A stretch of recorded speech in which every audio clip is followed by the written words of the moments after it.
दोस्तों, जब प्लासी का वॉर होता है सिराजुद्दौला और अंग्रेजों के बीच में, रॉबर्ट क्लाइव के बीच में, तब इतिहासकारों ने कहा कि ये वो तारीख थी कि इस तारीख से हिंदुस्तान के आगे आने वाले 200 सालों का भविष्य लिखा गया। और आज एक तारीख है 4 जून 2026, जब ये कहा जा रहा है कि आज की तारीख में भारतीय हिंदुओं ने अपने इतिहास से सीख लिखते हुए आगे आने वाले सैकड़ों सालों तक अपने स्वर्णिम इतिहास को लिख दिया है, या यूं कहें कि अपने भविष्य को लिख दिया है। इतिहास तो बाद में जाके बनेगा। दोस्तों, बंगाल में बीजेपी की जो भारी जीत मिली है, क्या आप जानते हैं कि ये जीत एक तरीके से इम्पॉसिबल था। इम्पॉसिबल, लेकिन हमेशा ये कहता है कि आई एम पॉसिबल।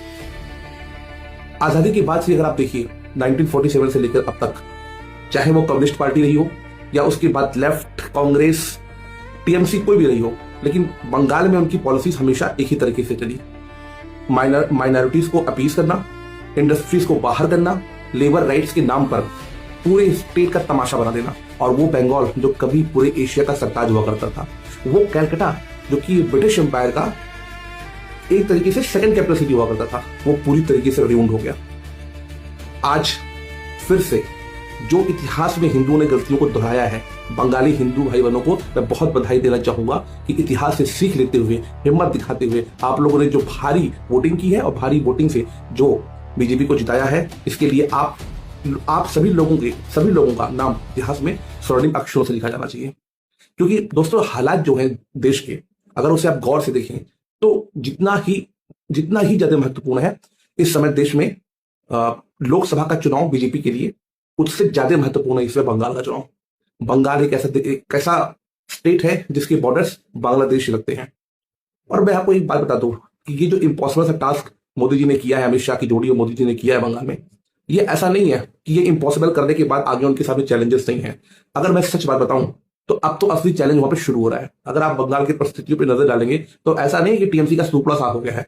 आप बंगाल का मैप देखिए, बांग्लादेश से सटे हुए बंगाल के जो भी एरियाज हैं, जहां पे कि ये बांग्लादेशी घुसपैठिए इस हमारे कंट्री के अंदर उन्होंने अपना जोन बना के रखा हुआ है, वहां पर जहां पे उनकी पूरी गुंडागर्दी चलती है, वो एरियाज अभी भी वो टीएमसी के कब्जे में है, टीएमसी के गुंडों के कब्जे में है।